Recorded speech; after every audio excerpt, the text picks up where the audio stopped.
अस्सलाम वालेकुम। States of matter को डिस्कस कर रहे थे। प्रीवियस लेक्चर के अंदर हमने सॉलिड, लिक्विड और गैस इन तीन स्टेट्स को एक्सप्लेन कर लिया था। इनकी प्रॉपर्टीज क्या हैं, तकरीबन पांच प्रॉपर्टी हर एक की लिख ली थी। नेक्स्ट हमारे पास है जी प्लाज्मा।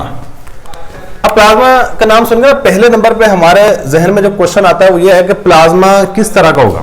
जिस तरह लिक्विड पानी की तरह का होता है, सॉलिड जिस तरह ये है ठोस होता है, हम डिस्टिंग्विश कर सकते हैं ये चीज लिक्विड है, ये चीज सॉलिड है। इसी तरह हमारे पास जो गैस होती है इसके बारे में हम एक्सपेक्ट कर सकते हैं कि इसको हम फील कर सकते हैं जब हमारे जिस्म के साथ टकराती है। जैसे पंखा चल रहा हो, गैस आके हमारे जिस्म के साथ टकराती है, हम फील कर सकते हैं। कुछ गैसेस कलरलेस होती है, कुछ गैसेस का कलर होता है, ठीक है। तो अब जो मेन क्वेश्चन ये है कि ये प्लाज्मा किस तरह का होता है, जो बच्चों के जहन में पहले नंबर पर सवाल आता है। तो मेरे बेटा एक सिंपल सी बात याद रखिएगा, जो प्लाज्मा है ये भी एक्चुअल में गैस की तरह का होता है। पहली बात, ये किसकी तरह का होता है? और एक्चुअल में जो प्लाज्मा है ये गैस से ही बनता है। किससे बनता है? गैस है। कैसे बनता है जरा गौर कीजिए। पहले इसकी फॉर्मेशन देख लो, बाद में हम इसकी सारी की सारी बातें पढ़ लेंगे। देखो मैंने एक गैस लिया है, ये मेरे पास एक कंटेनर है, इस कंटेनर के अंदर मैंने एक गैस को ले रखा है। ये इसके अंदर गैस के मॉलिक्यूल्स हैं। ये क्या है हमारे पास? मॉलिक्यूल्स ऑफ गैस, गैस के मॉलिक्यूल्स हैं। इनमें ना मैं एक मॉलिक्यूल को थोड़ा जूम करके दिखाता हूं। फिर मैं इस मॉलिक्यूल को ना जूम करके दिखाता हूं। ये मॉलिक्यूल कुछ इस तरह का होगा। ये बिल्कुल सेंटर में न्यूक्लियस है और इसके इर्द गिर्द इलेक्ट्रॉन्स हैं, ठीक है। अब ना क्या किया कि मैंने इसको एनर्जी दी। एनर्जी मुख्तलिफ तरीके से दे सकता, बहुत ज्यादा गर्म कर दो इसको, या फिर आप एक और काम कर सकते हैं, वो है इलेक्ट्रिक डिस्चार्ज। अब ये नाम सुन के ना समझ नहीं आता कि इसका मतलब क्या है। इलेक्ट्रिक डिस्चार्ज कहते हैं आप करंट दे के किस चीज को एनर्जी प्रोवाइड करें। सही, जिस तरह ये बल्ब वगैरह चल रहे हैं इस कमरे के अंदर, अब इनको क्या कर रहे हैं हम, करंट प्रोवाइड कर जिसकी वजह से चल रही है। इलेक्ट्रिक डिस्चार्ज कैसा मतलब, यहाँ पे आपने ना सिंपल बात कहूं तो यहाँ पे दो मेटल की पत्रियां रख के ना इनको करंट से, वायर से जोड़ देना है, ठीक है। इसको कहते हैं इलेक्ट्रिक डिस्चार्ज। और जो करंट है it is also a form of energy. आप इसको एनर्जी देते हैं ना तो क्या होता है कि यहां से इलेक्ट्रॉन निकल जाता है। अब आपको पता है कि जब कोई भी एटम इलेक्ट्रॉन को लूज करता है, कोई भी एटम इलेक्ट्रॉन को लूज करता है तो उसके ऊपर चार्ज आ जाता है पॉजिटिव। कौन सा आ जाएगा?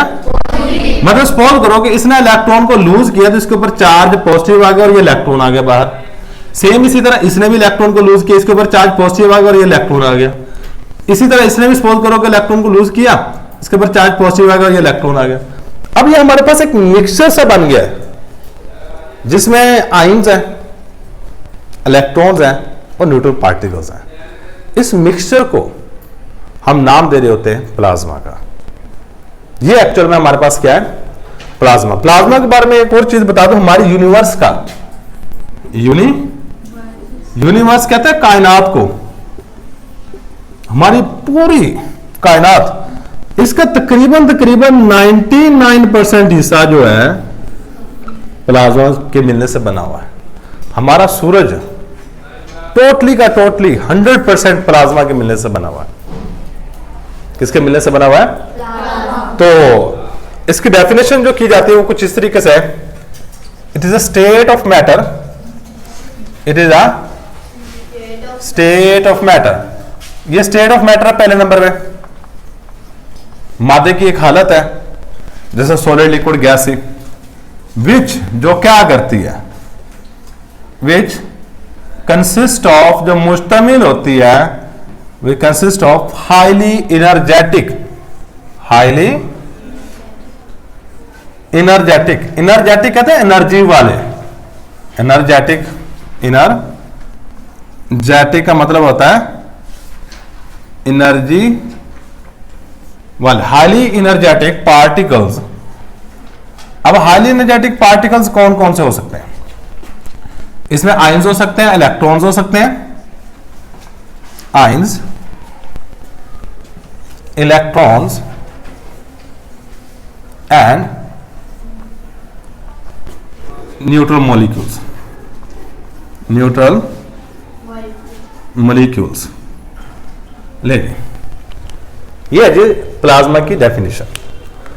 अगर प्लाज्मा की एक्सप्लेनेशन देखी जाए तो कुछ बातें हम इसकी एक्सप्लेनेशन में भी लिखेंगे कि ये मिलता कहां कहां पे है, इसके अंदर कौन कौन से पार्टिकल्स होते हैं।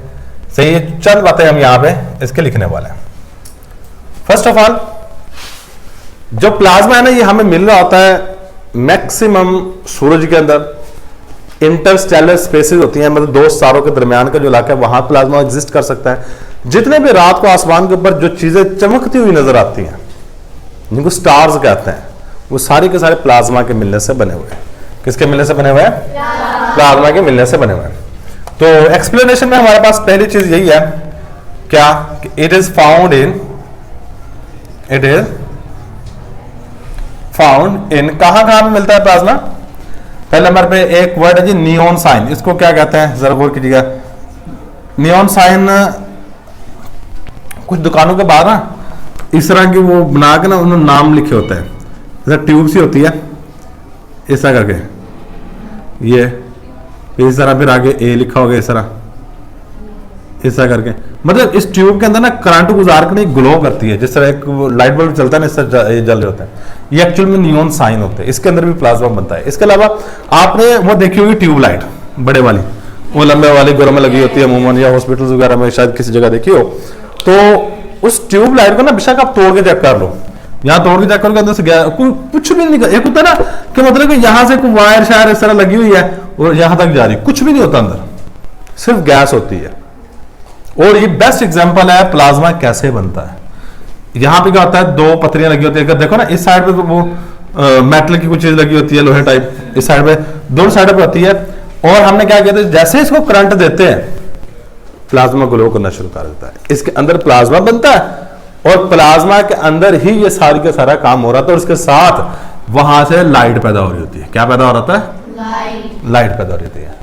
लाइट के लिए वर्ड हम फोटोन भी इस्तेमाल करते हैं। जो सबसे लाइट का छोटा पार्टिकल है उसको फोटोन कहते हैं। क्या कहते हैं? फोटोन।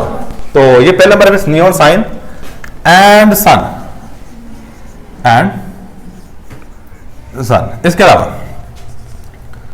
इट इज कंसिस्ट किन किन चीजों पे? Of ions, electrons and photons. ये इन चीजों पर भी मुश्तमिल होता है। फोटॉन्स कहते हैं रोशनी का सबसे छोटा पार्टिकल, या सिंपल मैं रोशनी लिख देता हूं। आप कहिए सर कोई और एग्जांपल दे फोटोन जहां पर कोई वर्ड इस्तेमाल किया हो। आपने ना बड़ा मशहूर एक लफ्ज सुना हुआ है, फोटो सिंथेसिस। ये बेसिकली दो अल्फाज के मिलने से बना है, photosynthesis, photo and synthesis. Photo mean photon से निकला, इसका मतलब होगा रोशनी। सिंथेसिस मीन होता है बनाना, मतलब कि सूरज की रोशनी की मौजूदगी में कोई चीज बनाना फोटोसिंथेसिस कहलाता है। पौधे क्या कर रहे होते हैं? सूरज की रोशनी को इस्तेमाल करके अपने खुराक तैयार कर रहे होते हैं, और इस प्रोसेस को हम फोटोसिंथेसिस का नाम दे रहे होते हैं। सही है, किसका नाम दे रहे होते हैं? फोटोसिंथेसिस का नाम दे रहे होते हैं। ये सिंपल सी बात आपने याद रखनी है कि फोटोसिंथेसिस क्या होती है, फोटोसिंथेसिस क्या होती है। और फोटोसिंथेसिस में जो वर्ड फोटो है, ये फोटोन से निकला है। इसी तरह एक और वर्ड भी है, फोटोग्राफी। सही है, फोटोग्राफी बेसिकली मैं आपको अगर लिखूं फोटो, देखो ये सिंपल, ये अल्फाज किसी न किसी वजह से रखे गए। Graphy, photo graphy mean graph से निकला है, किसी चीज को ड्रा करने के मुतालिक होता है। फोटोग्राफी आपके पिक्चर को ड्रा कर रहा होता है। सही है, बेशक आपकी पिक्चर ना हो, सामने जो चीज होती है उसको ड्रा कर रहा होता है लाइट की मौजूदगी में। लाइट बंद कर तो फोटोग्राफी होगी नहीं, आपको सारा कुछ अंधेरा नजर आएगा कैमरे के अंदर भी। इसीलिए वहां भी वर्ड इस्तेमाल किया है फोटोग्राफी, लाइट की मौजूदगी में किसी चीज को ड्रा करना। सही, ये फोटोग्राफी है। ठीक है, तो ये हो गया जी हमारे पास प्लाज्मा। अब प्लाज्मा के बाद हमारे पास कुछ इंटरमीडिएट स्टेट्स ऑफ मैटर है। नेक्स्ट है हमारे पास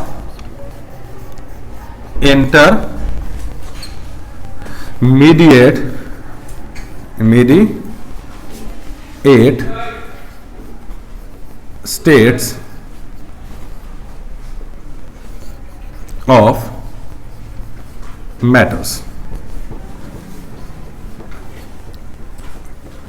मैटर माध्यम को कहते हैं। इंटरमीडिएट जो होती है दरमियान में, दरमियान वाली। इंटरमीडिएट का लफ्ज़ी मतलब होता है दरमियान वाली। मतलब कुछ स्टेट्स ऑफ मैटर इस तरह की होते हैं जो दो स्टेट के दरमियान में एग्जिस्ट करते हैं। जरा बात को सुनिएगा और फिर इसको समझिएगा भी। देखो हमारे पास अभी तक जो प्रीवियस हमने पढ़ी हैं 3 स्टेट्स, वो कौन कौन सी हैं? एक होता है जी सॉलिड, लिक्विड और गैस। फिर हमारे पास सॉलिड आ गया, फिर हमारे पास लिक्विड आ गया, फिर आ गया हमारे पास गैस। देखो बर्फ है ना, बर्फ सॉलिड है। अब इसको गर्म करिए पिघल जाती है और किस्म बदल जाती है, लिक्विड है। अगर कुछ लिक्विड पिघल मजीद गर्म करो तो किस्म बदल जाते हैं, गैस में। अब ना हमारे पास जब कुछ चीजें इस तरह की होती हैं, जब उनको गर्म किया जाए ना, और जब वो लिक्विड में बदलती है, इसके इन दोनों के दरमियान में एक स्टेट एग्जिस्ट करते हैं, उसको कहते हैं लिक्विड क्रिस्टल। लिक्विड क्रिस्टल मतलब ये जो स्टेट होती है बेसिकली सॉलिड और लिक्विड दोनों तरह की प्रॉपर्टीज रख रही होती है, लिक्विड क्रिस्टल। और जब किसी गैस को कंडेंस करके हम बना रहे होते हैं लिक्विड, मतलब उसको दबा के उसको लिक्विड में बदलते हैं, तो उस वक्त एक स्टेट एग्जिस्ट करती है, उसको कहते हैं super critical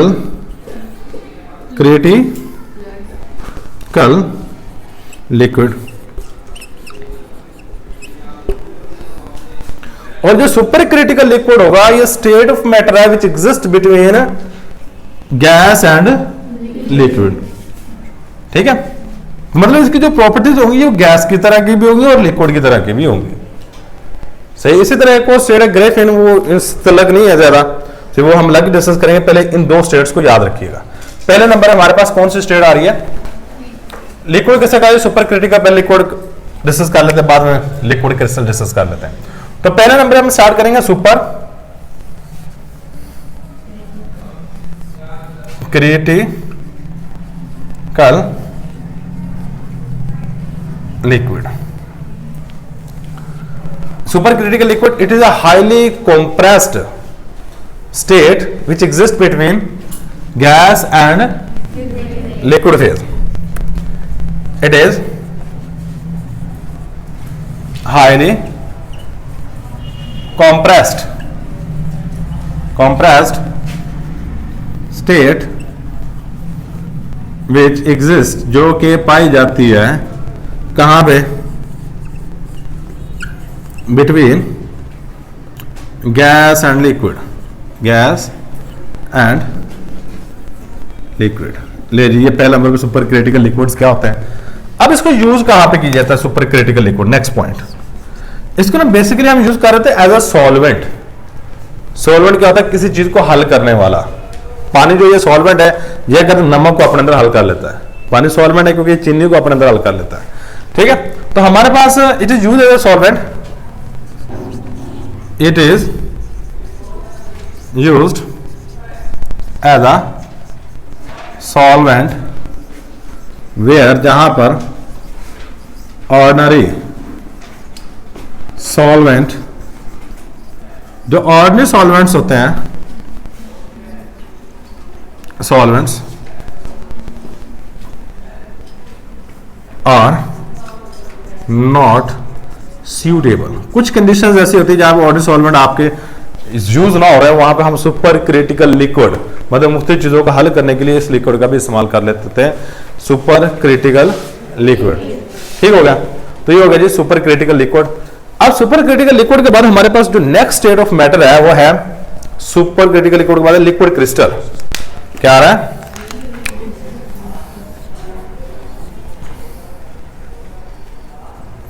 liquid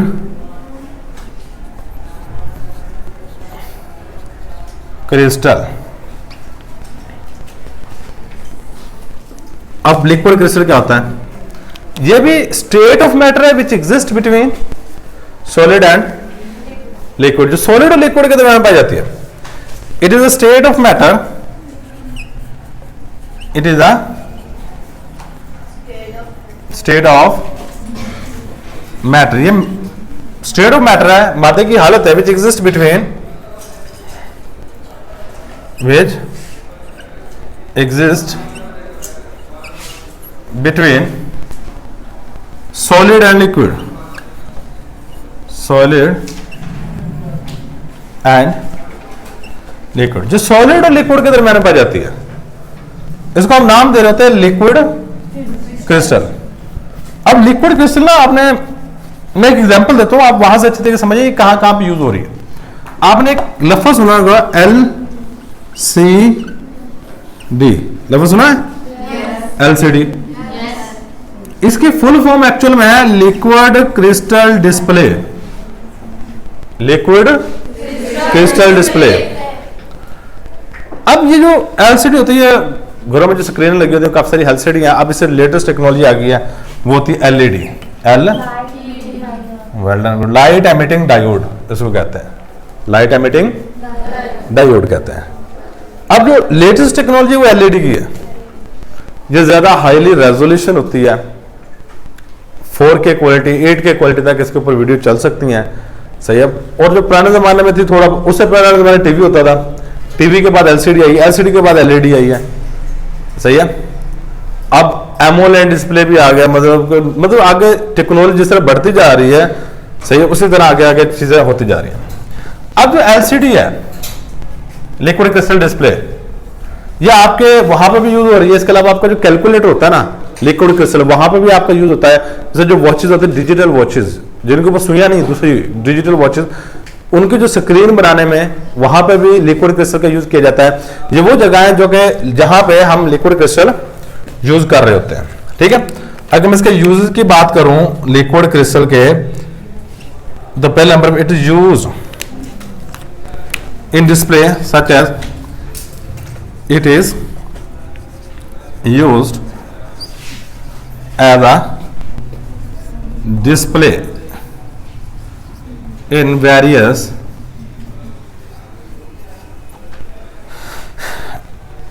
instrument, in various things कर लो, such as various, मुख्तलिफ चीज़ों में, such as, कहाँ पे कैलकुलेटर हो गया हमारे पास, कैलकुलेटर की जो डिस्प्ले होती है वो लिक्विड क्रिस्टल वहाँ पे यूज होता है।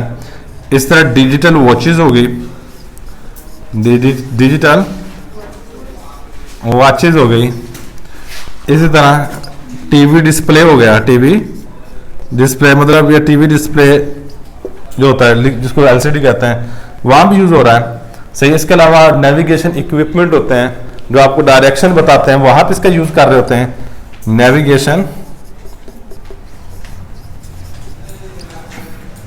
इक्विपमेंट, इक्विपमेंट कहते हैं आलात को, नेविगेशन कहते हैं सिमत दिखाने वाले, सिमत दिखाने वाले, सही। नेविगेशन इक्विपमेंट ऐसे आलात जो कि सिमत दिखाते हैं, जैसा कंपास होता है, सही। अब जो लेटेस्ट आ रहे हैं उसमें वो नीडल के बजाय अब देखो मोबाइल के ऊपर भी होता है नेविगेशन दिखाने के लिए, सही। आप उसको रखते तो वो आपको इस तरह मूव करते तो वो घूमता रहता है, ठीक है, वो भी हमारे पास है।